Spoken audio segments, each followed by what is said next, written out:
ಶ್ರೀ ಗುರುಭ್ಯೋ ನಮಃ. ಶ್ರೀಮತೆ ರಾಮಾನುಜಾಚಾರ್ಯಾಯ ನಮಃ. ಮಹಾದೈವೇ ಚ ವಿದ್ಮಹೇ ವಿಷ್ಣುಪತ್ನಿ ಚ ಧೀಮಹಿ ತನ್ನೋ ಮಹಾಲಕ್ಷ್ಮೀ ಪ್ರಚೋದಯಾತ್. ಕಾತ್ಯಾಯನಾಯ ವಿದ್ಮಹೇ ಕನ್ಯಾಕುಮಾರಿ ಧೀಮಹಿ ತನ್ನೋ ದುರ್ಗಾದೇವಿ ಪ್ರಚೋದಯಾತ್.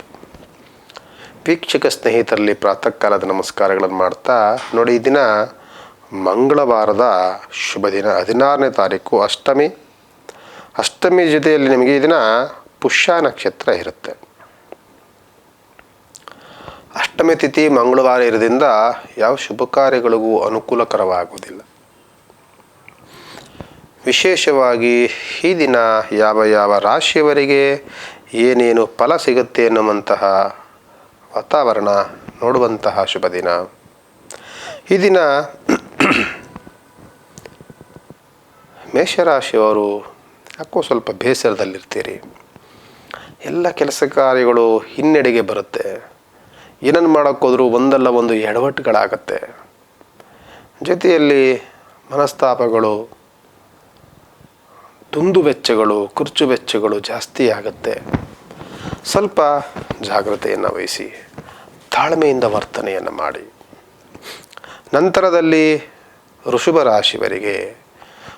ರಾಶಿಯವರಿಗೆ ಹಣಕಾಸಿನ ಅನುಕೂಲ, ವ್ಯವಹಾರದಲ್ಲಿ ಪ್ರಗತಿ, ಸ್ನೇಹಿತರಿಂದ ಬಂಧುಗಳಿಂದ ಸಹಕಾರ ಸಹಯೋಗ, ನೆಮ್ಮದಿಯ ವಾತಾವರಣ, ಸ್ವಲ್ಪ ಹೊರಗಡೆ ಪ್ರಯಾಸ ಮತ್ತು ಪ್ರಯಾಣ ಎರಡೂ ಆಗುತ್ತೆ. ನಂತರದಲ್ಲಿ ಮಿಥುನ ರಾಶಿಯವರಿಗೆ ಸ್ವಲ್ಪ ವ್ಯವಹಾರದಲ್ಲಿ ಸಂಕಷ್ಟಗಳು ಬರುತ್ತೆ. ಹಣಕಾಸಿನ ಗೊಂದಲಗಳು, ದುಡ್ಡು ಕಾಸಿನ ವಿಚಾರದಲ್ಲಿ ಮನಸ್ತಾಪಗಳು, ಬೇಸರಗಳು, ಕೆಲಸ ಮಾಡುವಂತಹ ಜಾಗದಲ್ಲೂ ಸಹ ಕಿರಿಕಿರಿ, ಹಣಕಾಸಿನ ವಿಚಾರಕ್ಕೋಸ್ಕರವಾಗಿ ಗಲಾಟೆಗಳು ಎಲ್ಲವೂ ಆಗುತ್ತೆ. ಬಿಸ್ನೆಸ್ಸಲ್ಲಿ ಸಣ್ಣ ಪುಟ್ಟ ವ್ಯತ್ಯಾಸಗಳು, ಅತಿಯಾದಂಥ ಲಾಭ ಇಲ್ಲ, ಸಾಧಾರಣವಾದಂತಹ ವ್ಯವಹಾರಗಳು. ಸ್ವಲ್ಪ ಈ ದಿನ ಅಷ್ಟು ಖುಷಿಯಿಂದ ಇಲ್ಲದಲೇ ಇರುವಂಥ ದಿನ ಮಿಥುನ ರಾಶಿಯವರು. ಕರ್ಕಾಟಕ ರಾಶಿಯವರಿಗೆ ಕೋಪವು ಜಾಸ್ತಿ ಇದೆ. ಈ ದಿನ ವ್ಯವಹಾರದಲ್ಲೂ ಅಡೆತಡೆಗಳಿದೆ, ಕುಟುಂಬದಲ್ಲೂ ಸಣ್ಣ ಪುಟ್ಟ ಕಲಹಗಳಿದೆ. ಏನನ್ನು ಮಾಡೋಕ್ಕೋದ್ರೂ ಸಹ ಯಾವ ಕೆಲಸಗಳು ಆಗ್ತಿಲ್ಲ ಅನ್ನುವಂಥ ಬೇಸರ ಇದೆ. ಸ್ವಲ್ಪ ಜಾಗ್ರತೆ, ಕೋಪ ಕಡಿಮೆ ಮಾಡ್ಕೊಳ್ಳಿ. ಹನುಮಂತನ ದೇವಸ್ಥಾನಕ್ಕೊಂದು ಅರ್ಚನೆ ಮಾಡಿಸ್ಕೊಂಡು ಬನ್ನಿ, ಅನುಕೂಲವಾಗುತ್ತೆ. ನಂತರದಲ್ಲಿ ಸಿಂಹರಾಶಿಯವರಿಗೆ ವ್ಯವಹಾರದಲ್ಲಿ ಪ್ರಗತಿ, ಕುಟುಂಬದಲ್ಲಿ ಸೌಖ್ಯ, ಸೇವಕ ವರ್ಗದಿಂದ ಸಹಕಾರ ಸಹಯೋಗ, ಕೆಲಸ ಮಾಡುವಂಥ ಜಾಗದಲ್ಲಿ ಅಧಿಕಾರಿಗಳಿಂದ ಪ್ರಶಂಸೆ ಮಾತುಗಳು ಇವೆಲ್ಲದಿರುವಂತಹ ದಿನ ಸಿಂಹರಾಶಿಯವರಿಗೆ. ಕನ್ಯಾ ರಾಶಿಯವರಿಗೆ ಶುಭ ಕಾರ್ಯಗಳ ಚಿಂತನೆಗಳು, ಮನೆಯಲ್ಲಿ ವ್ಯವಹಾರದಲ್ಲಿ ಅಡೆತಡೆಗಳು, ಆಗುವಂಥ ಕೆಲಸಗಳಲ್ಲಿ ಬೇಸರಗಳು, ಜೊತೆಯಲ್ಲಿ ಮಕ್ಕಳೊಂದಿಗೆ ವಾಗ್ವಾದಗಳು, ಕುಟುಂಬದಲ್ಲಿ ಸಣ್ಣ ಅಹಿತಕರವಾದಂತಹ ವಾತಾವರಣಗಳು ಕನ್ಯಾ ರಾಶಿಯವರಿಗಿರುತ್ತೆ. ಸ್ವಲ್ಪ ಜಾಗ್ರತೆಯನ್ನು ವಹಿಸಿ. ಸ್ವಲ್ಪ ಕನ್ಯಾ ರಾಶಿಯವರು ಎಲ್ಲಾದರೂ ವಿಷ್ಣು ದೇವಸ್ಥಾನ ಇದ್ದರೆ ಒಂದು ಪ್ರಾರ್ಥನೆ ಮಾಡ್ಕೊಂಡು ಬನ್ನಿ, ಅನುಕೂಲವಾಗುತ್ತೆ. ಇನ್ನು ತುಲಾ ರಾಶಿಯವರಿಗೆ ಹಣಕಾಸಿನ ಅನುಕೂಲ, ವ್ಯವಹಾರದಲ್ಲಿ ಪ್ರಗತಿ, ಕುಟುಂಬದಲ್ಲಿ ಸೌಖ್ಯ, ಬಂಧು ಮಿತ್ರ ಸಹಕಾರ ಸಹಯೋಗ, ಮೇಲಧಿಕಾರಿಗಳಿಂದ ಪ್ರಶಂಸೆ ಮಾತುಗಳು, ಹೊರಗಡೆ ಯೋಗ, ಮನೆಗಡೆ ಸುತ್ತಾಡುವಂಥದ್ದು ಇವೆಲ್ಲವೂ ಸಹ ಇರುತ್ತೆ. ತುಂಬ ಪ್ರಶಸ್ತವಾಗಿರುತ್ತೆ. ವೃಶ್ಚಿಕ ರಾಶಿಯವರಿಗೆ ಕೋರ್ಟು ಕಚೇರಿಗಳ ಜಯದ ವಾತಾವರಣಗಳು, ಸರ್ಕಾರಿ ಕೆಲಸಗಳಲ್ಲಿ ಮನ್ನಣೆಗಳು, ಮೇಲಧಿಕಾರಿಗಳಿಂದ ಪ್ರಶಂಸೆ ಮಾತುಗಳು, ಜೊತೆಯಲ್ಲಿ ಕೆಲಸ ಮಾಡುವಂತಹ ಜಾಗದಲ್ಲಿ ಉತ್ತಮವಾದಂಥ ಗಳಿಕೆ, ಉತ್ತಮವಾದಂತಹ ದಿನ, ಜೊತೆಯಲ್ಲಿ ಕುಟುಂಬದಲ್ಲಿ ಸೌಖ್ಯ, ಕುಟುಂಬದಲ್ಲಿ ಸಹಕಾರ ಸಹಯೋಗ ಇವೆಲ್ಲವೂ ಸಹ ಸಿಗುತ್ತೆ. ಧನುಸು ರಾಶಿಯವರಿಗೂ ಹಣಕಾಸಿನ ಅನುಕೂಲಗಳು ಚೆನ್ನಾಗಿದೆ.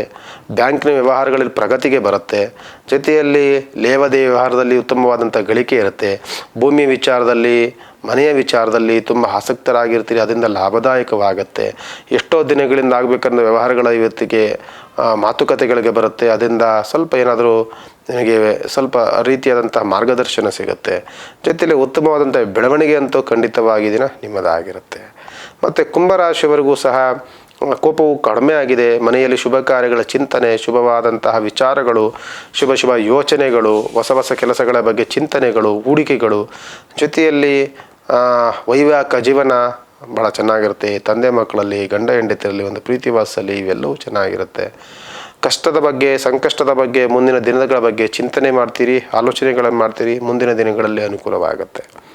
ಮೀನರಾಶಿಯವರೆಗೂ ಸಹ ಹಣಕಾಸಿನ ಸ್ವಲ್ಪ ಏರುಪೇರುಗಳು, ಹಣಕಾಸಿನ ವಿಚಾರದಲ್ಲಿ ಗಲಾಟೆಗಳು, ಗೊಂದಲಗಳು, ಬೇಸೆಗಳು, ಮನಸ್ತಾಪಗಳು, ಆರೋಗ್ಯದಲ್ಲಿ ಸುಸ್ತು, ಸಂಕಟದ ವಾತಾವರಣ, ಬುದ್ಧಿ ಚಂಚಲತೆ, ಬುದ್ಧಿ ಸ್ಥಿಮಿತವನ್ನು ಕಳ್ಕೊಳ್ಳುತ್ತೆ, ಕೋಪವನ್ನು ಮಾಡಿಕೊಳ್ಳುತ್ತೆ. ಕೋಪಕ್ಕೆ ನಾವು ಅವಾಚ್ಯ ಶಬ್ದಗಳನ್ನು ಮಾತನಾಡುವಂತಹ ವಾತಾವರಣ ಇರುತ್ತೆ. ಕೆಲಸ ಮಾಡುವಂಥ ಜಾಗದಲ್ಲಿ ಒಂದು ಅಹಿತಕರವಾದಂಥ ವಾತಾವರಣ ಸೃಷ್ಟಿಯಾಗಲಿಕ್ಕೆ ಕಾರಣ ಮಾಡುತ್ತೆ. ಜಾಗ್ರತೆಯನ್ನು ವಹಿಸಿ ಮೀನರಾಶಿಯವರು ಅಂತ ಹೇಳ್ತಾ, ವಿಶೇಷವಾದಂತಹ ಸಂಚಿಕೆ ಈ ದಿನ ಮಂಗಳವಾರದ ದಿನ, ಈ ದಿನ ವಿಶೇಷವಾದಂತಹ ದಿನಕ್ಕೆ ಮುಕ್ತಾಯವನ್ನು ಮಾಡ್ತೇವೆ.